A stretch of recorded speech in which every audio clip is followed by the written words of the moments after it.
So I figured I'd do my next video now, seeing as nothing better to do right now because I can't sleep. So my next topic is a very important one to me and a very personal. It has to do with what I've gone through in my childhood, and that is child abuse, child neglect, the indecency of the foster care system, and kind of all ties together. So I'm gonna be changing like names and for privacy purposes, just 'cause some of the people in here I don't talk to anymore, so I can't exactly get permission to be like, hey, can I say your name online? So yeah. Anyways, so I was born in 2003, the youngest of 5 kids, the oldest of being my half sister. She had the same mom but different dad. The 4 of us were same mom, same dad. So we're full-blooded siblings. I don't know much about my time with my biological family. Because from what I was told, I was taken from that home at 6 months and placed into CYFD custody for the first time. From there, I was remained in custody of the state of New Mexico for I was around 3. Shortly after my 3rd birthday, I think. If I remember correctly, the adoption was in August, so about 3 months after I turned 3. I was adopted by my great aunt on my mom's side.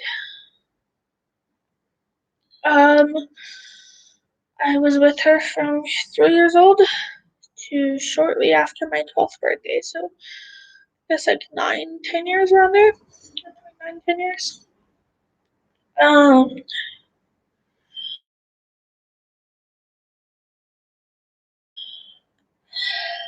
During that time, I suffered both physical, mental, and emotional abuse. Never sexually abused, that's still important, but I was physically abused, I was mentally and verbally abused during that period. With me, I was adopted with my sister, my older sister. They're all older than me, but anyways, well, I'll just call her my sister because I can't exactly say names. But from what I was told, we were really, really close at a young age, and I'm still extremely close to her. But I don't know if she feels that way about me because her emotions are different. But whatnot, whatnot. So I guess Kathy was jealous. She said names. I'm gonna have to bleep that out. I guess my grandma was jealous, so after she adopted my sister and I, she did whatever she could to try to tear apart our relationship, pit us against each other whenever she could. I think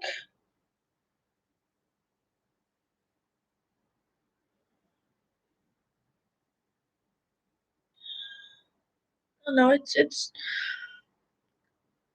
hard to think about, because it wasn't a good upbringing. One thing that came out of it though, I will never, ever, until I die, ever eat chicken noodle soup again, because there was one point when living with her that for about a month she forced us to eat chicken noodle soup for breakfast, lunch, and dinner. The Campbell's canned chicken noodle soup. I won't even touch any chicken noodles, whether it's canned or homemade. I won't touch it. It's revolting to me now. I've heard a couple cases like where people eat things a lot and then they just never eat it again. But I think emotionally the worst thing she ever said to me, I was around 9 and we had gotten into an argument that morning,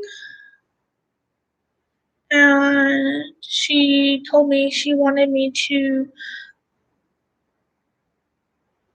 uh, get her she wanted me to run away, get kidnapped, raped, and killed. And I was 9 at the time, 9. So that stayed with me a lot.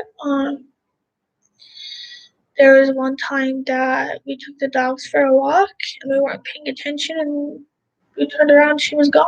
She just left us there, didn't bother trying to tell us, like nothing. She left us. One of the things that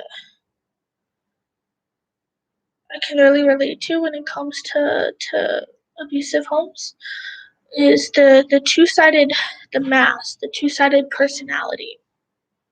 Um, I used to love going shopping. I used to love anything that required me being in public. I used to love it when we had visitors because then she was nice, she was sweet, she was caring, she acted like she loved us. But the moment we were alone, the moment the doors closed, the moment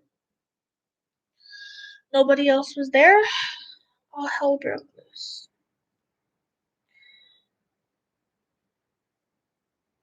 I honestly feel like the emotional abuse was worse than the physical abuse. Uh, yeah, there was physical abuse, but those wounds healed. They healed well. But I still suffer from the emotional scars that are left from everything that happened while I was with Kathy. There were multiple times where I debated whether or not I should kill myself because maybe then things would stop.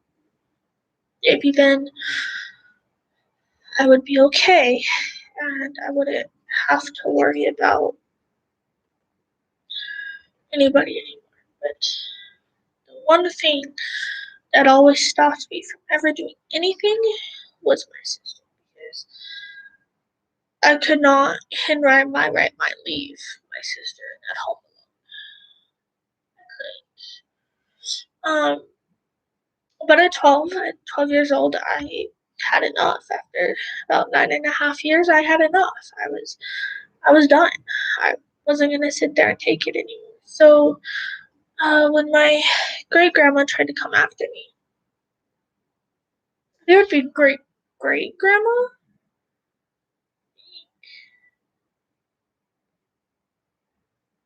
Oh, just great grandma. Okay.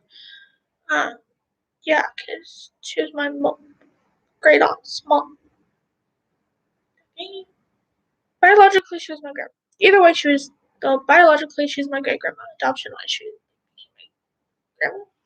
Whatever. Anyway, uh, she tried to come after me. She's just as bad, if not worse, than my great aunt. But she tried to come after me, and I kicked her. I don't remember much of this night, but I know that I kicked her because I wasn't gonna let her hit me. And I ended up getting kicked out of that home, and I had to leave my sister there for 2 years while I was elsewhere. So, anyways, now for my pity story. The reason why child abuse is such a big topic for me is because I understand, because I went through it. I've been through it, and it's a hard topic to talk about. I know it is. But it's something that needs to be talked about because there's kids out there, there's adults out there that think their life is so terrible because they got their phone taken away for bad grades, or they got grounded for sneaking out of the house. Like, that's something that really pisses me off is when I sit there and I hear kids complaining about these simple things. I'm just like, you have no idea what a hard life is like. You have a family that loves you. I didn't. You have a roof over your head, a stable roof over your head. I didn't. You have 3 meals a day. I didn't have that. I did, but whatever. Um, you had a family that loved you. I didn't. You knew you were safe and loved the moment you walked in that door. I didn't. I was terrified every day.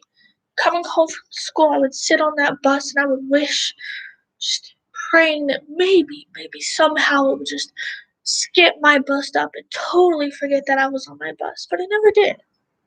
It would always go by so fast because I would know what was waiting for me at home and I would dread it. I would dread it so much. Now, it wasn't all bad. So, because you heard of the abuse cycle? I don't know. I'm asking questions you can't answer me, but whatever. So one of the things that comes with like the with abuse is it's a cycle. So uh, the first thing you start to like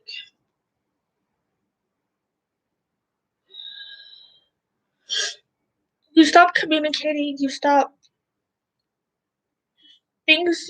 noticing that things are going downhill, and at that point you realize, oh, fuck, things are about to go bad.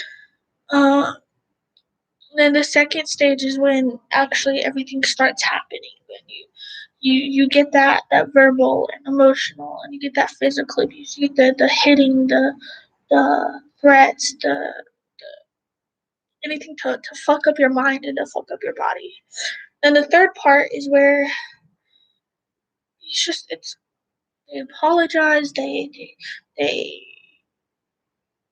deny it, which is something that really irritates me. Is to this day, 5 years, 6 years, 7 years, 8 years. What?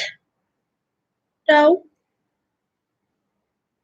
6 years. So I'm about to 15. Okay, so 6 years later, my great aunt still refuses to admit to anything she did. So she's still at this stage, I would say. And then you have the calm, or also known as the honeymoon phase, where everything's just like calm, peaceful. It feels like a loving family, but then it starts over. So I I chose to break this cycle. This family. My whole mom side of my family is just they're all I don't like anyone on my mom's side of the family except for maybe one, and that's one of my aunties. Anyway, so the whole point of the reason why I'm talking about this is not to tell you my pity story, but to bring awareness to the fact that child abuse is a major concern because child abuse actually happens, and it scars people for life. It fucks them up. I have a lot of issues, but I've grown to be stronger than my past. I've grown to be better than my great aunt. I refuse to bend to her level. I want to be the one that does better. And so the whole purpose of this is to show that it's a real concern, and it happens, and a lot of people tend to ignore it, and they don't understand what's happening, or they know but they choose not to say anything, and then it's too late. Um, a lot of people don't survive child abuse because they give up, or they get beat to death, or they commit suicide because they give up because they didn't feel like it was gonna ever end. They didn't have the strength to wait it out. They didn't even know if when they had the chance to leave if they were gonna be able to leave. So they stopped. My sister and I were lucky. We were able to get out of that situation. Not a lot of kids can. Um, let's move on to the next topic. Foster care. Foster care in general in the United States sucks. But I can't really speak for other states, but in my opinion, foster care in the United States in general sucks, but especially here in New Mexico. Um, CYFD tends to make excuses to cover their ass. There's not a lot of caseworkers that really care. My caseworker cares. She really goes above and beyond everything she does, and she's one of the very few caseworkers out there right now. Most caseworkers will receive a call and just be like, "Oh, it's okay." They'll take away innocent kids from innocent families and place them into abusive foster homes, but leave kids that are being abused in that home. It's not fair. I don't have faith in CYFD. Uh, I came back into CYFD custody after being adopted at 16. Um, Between 12 and 16, I was in different shelters, different RTCs, different family homes, but I never stayed in one place because they always happened to be on my mom's side of the family and they were all fucked up. And I wasn't going to sit there and take shit no more. Which they were trying to give me shit. I was going to say I'd take it. I was done. But once I turned 16, I was placed into CYP custody again. And they tried to push adoption on me again. And I was just like, no, I don't have faith in your adoption system. You tried it once and it failed. I'm not doing it again. Nope. I will age out in the system. It's actually coming up pretty quick. Interesting. So yeah, I feel like this isn't going the way I wanted it to go, but I just want you to understand that child abuse is a real problem, and it fucks people up, both mentally and emotionally, as well as physically. Just if you see something, say something. Don't sit there and wait till it's too late. You hear something or you see something, you do something, and you say something. Help them.